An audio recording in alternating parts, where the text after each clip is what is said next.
Bonjour à tous et à toutes. Je teste quelque chose d'un peu de nouveau aujourd'hui. Parce que d'habitude, quand j'enregistre le son avec la caméra, elle ne donne pas toujours très bien. C'est-à-dire que plus on s'éloigne de la caméra, plus le son devient mauvais. Et là, je teste avec le fameux SM58 de Shure.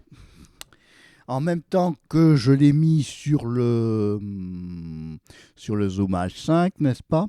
Et alors je teste le rendu sonore que peut donner quand on enregistre du son à distance, c'est-à-dire quand on met la caméra plus loin et que au lieu d'enregistrer le son avec ta caméra, c'est-à-dire qu'avec les petits micros que tu as en bas, on peut encore tel descend l'autre.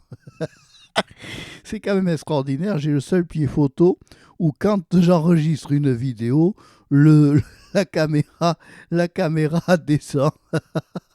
C'est quand même assez impressionnant. Donc là, le principe est simple. J'ai donc mon Zoom H5 qui est ici. Preuve à l'appui, qui lui enregistre le son du micro sur SM58. Et j'ai la caméra, elle, qui ne se charge que de la partie vidéo. Donc je vais me retrouver à la tête, si tu veux, de deux bandes de son. Il est évident que le son pas terrible de la caméra, je vais le virer. Et je vais tester d'enregistrer. Donc c'est une vidéo vraiment d'enregistrement de test à la fois de son et d'image parce que jusqu'à maintenant quand j'enregistrais des vidéos avec cette même caméra, j'avais une image qui était plutôt catastrophique en qualité de son et surtout d'image parce que la qualité d'image est importante aussi. Alors je me suis dit que peut-être qu'en éloignant un petit peu si tu veux la caméra et en mettant plus près en prenant un micro comme le Shure et en le mettant sur le Zoom H5 et en enregistrant les deux à part, c'est-à-dire vidéo d'un côté et son de l'autre, peut-être que j'aurai un meilleur rendu et surtout une meilleure luminosité. Parce que quand je travaillais dans la pièce d'informatique où je t'ai tourné la dernière vidéo, tout est extrêmement sombre, l'image est sombre et ça a un peu un côté cynique en image, tandis que là, j'ai quand même un bon éclairage parce que j'ai quand même ici, sur le côté ici, tu vois, j'ai, pour toi c'est de ce côté-ci, j'ai une petite fenêtre qui m'amène de la lumière et c'est vrai que quand je tourne devant mon armoire, eh ben, l'image est plus belle et je trouve que le rendu de l'image de ma caméra donne mieux que quand je tourne dans la pièce là-bas au fond, c'est une catastrophe. Et puis au moins on voit que l'armoire, voilà, le but c'est ça. Alors justement le but de cette vidéo qui part aussi, qui peut être aussi un podcast, c'est de tester donc le son, parce que les sons des caméras actuellement sont des catastrophes naturelles. C'est-à-dire que devant ma caméra, il y a tout un tas de petits trous qui se situent sous l'objectif, si tu veux. Et ces petits trous-là sont censés prendre le son en toutes circonstances. Ouais. Mais plus tu t'éloignes de ta caméra, et moins tu auras un son de qualité. Parce que les petits trous vont prendre un peu tout et n'importe quoi, et pas forcément se focaliser sur le son de ta voix. Alors, justement, le test là est intéressant. En fait, il tourne.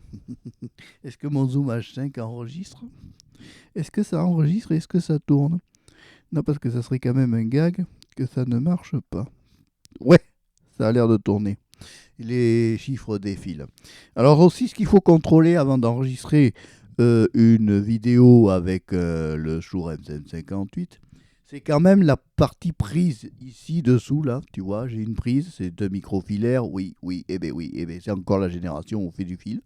Donc ici dessous j'ai un micro-filaire et ce micro-filaire permet, si tu veux, de le fil, c'est pas compliqué, tu as qu'à voir la vidéo de déballage du fil.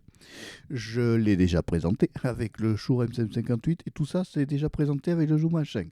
Tu regarderas sur la chaîne YouTube, tu vas le retrouver. Donc c'est vrai que la combinaison du micro SM58 avec le Zoom H5 qui ne fait qu'enregistrer le son, ça me donne un rendu quand même plus qu'excellent. C'est mieux que quand tu enregistres à distance avec une caméra, tu n'as pas les sons parasites. Voilà. Après, il faut bien se dire une chose, c'est que je ne vais pas faire la même chose en extérieur. Pourquoi? j'essaierai.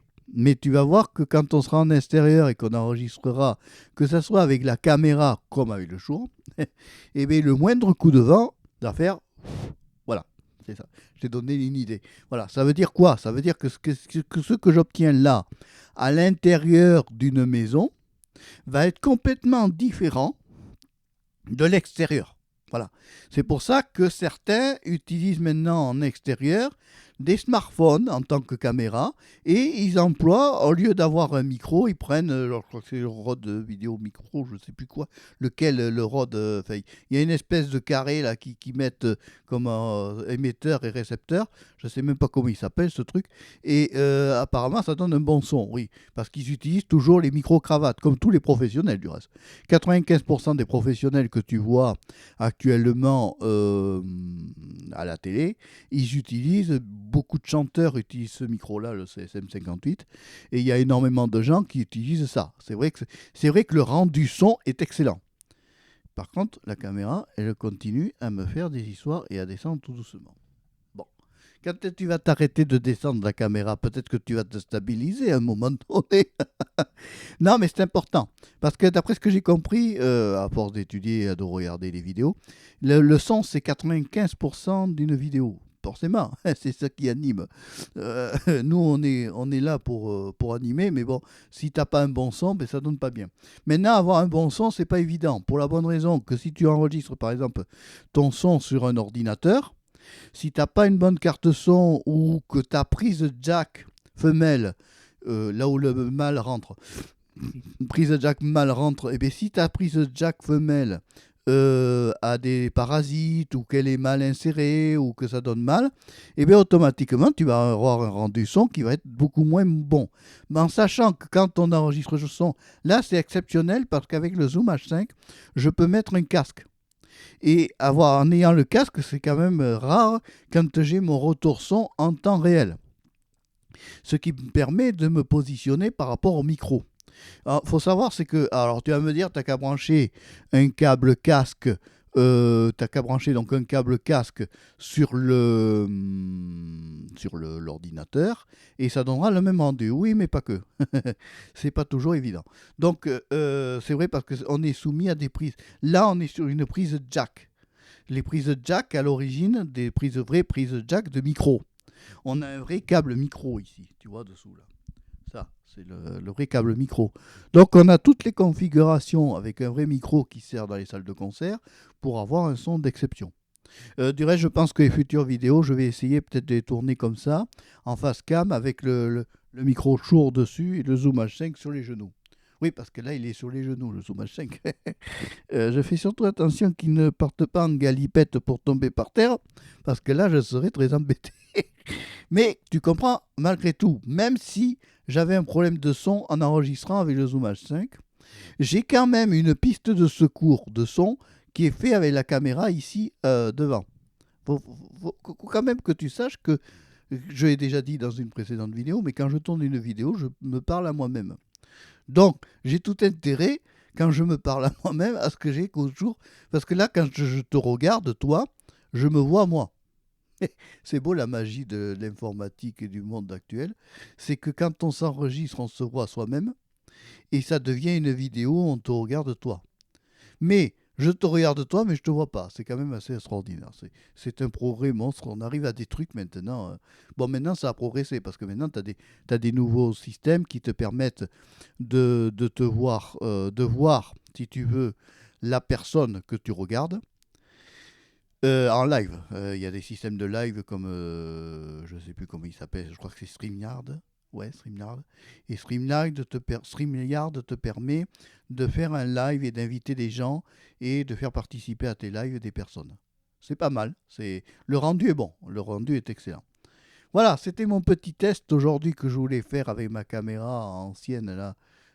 Panasonic modèle, je sais plus, qui est censé être en HD mais qui donne du SD, plus ou moins en rendu, c'est pas terrible. Tu me diras, mais de toute façon, il faut savoir, c'est que quand j'enregistre une vidéo, elle est reprise en plus par YouTube, elle est réencodée. Alors PeerTube, c'est pire, c'est pire.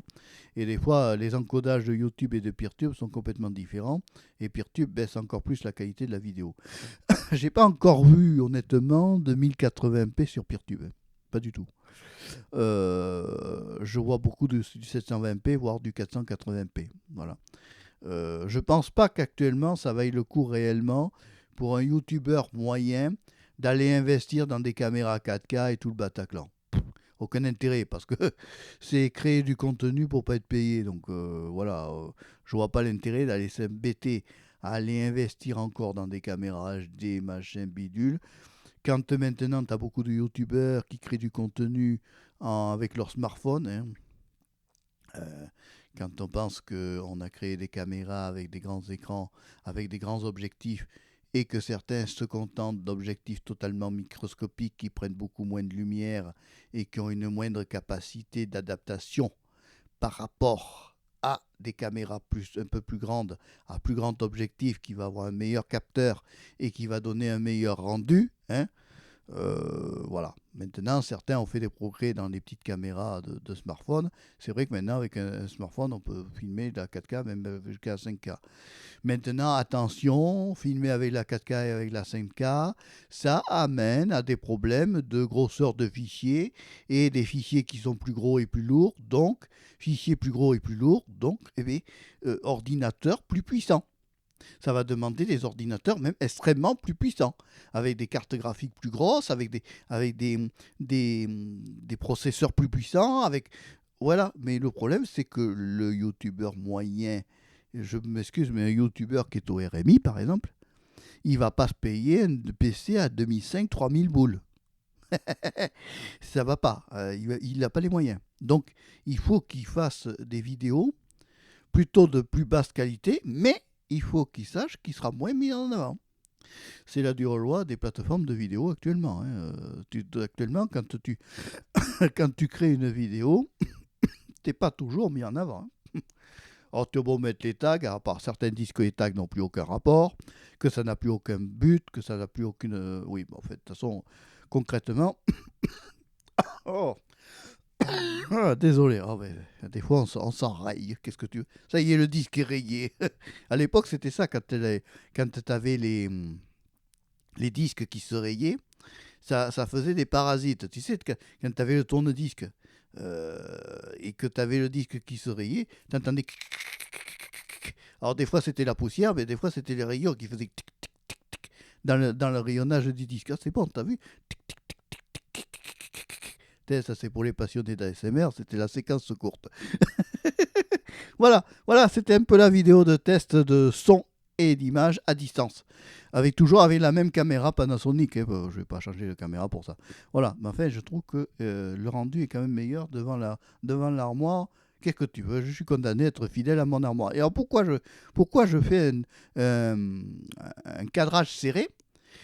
C'est parce que si par malheur, YouTube voit qu'il y a des DVD à côté et que les DVD, ils arrivent à retrouver les marques des DVD, eh ben c'est le strike assuré et t'es foutu. Donc là, tu comprends, je ferai des vidéos face cam, mais très serrées. Par exemple, si tu as par exemple une reproduction d'un tableau de maître vendu par le Louvre, ne le filme surtout pas. Pourquoi? Parce que tu vas te prendre un strike immédiatement, même si l'auteur est décédé depuis 1870. Parce que là, ça ne sera pas l'auteur qui te mettra le strike, mais ça sera le musée du Louvre. Tu vois, ce sont des choses auxquelles il faut penser quand on est créateur de contenu, parce que ce sont des trucs à laquelle on peut se retrouver réellement en difficulté. Et c'est des choses à laquelle il ne faut pas oublier et il faut toujours anticiper et ça devient extrêmement fatigant. Voilà ce que j'avais à dire pour cette vidéo-là. Si tu l'as aimé, tu peux mettre le pouce levé, tu peux aussi t'abonner à Marpécho 3, la chaîne de la diversité, je le resterai, sur YouTube, PeerTube et Odyssée. Au revoir, à bientôt et merci d'avoir suivi la vidéo jusqu'au bout. Ciao!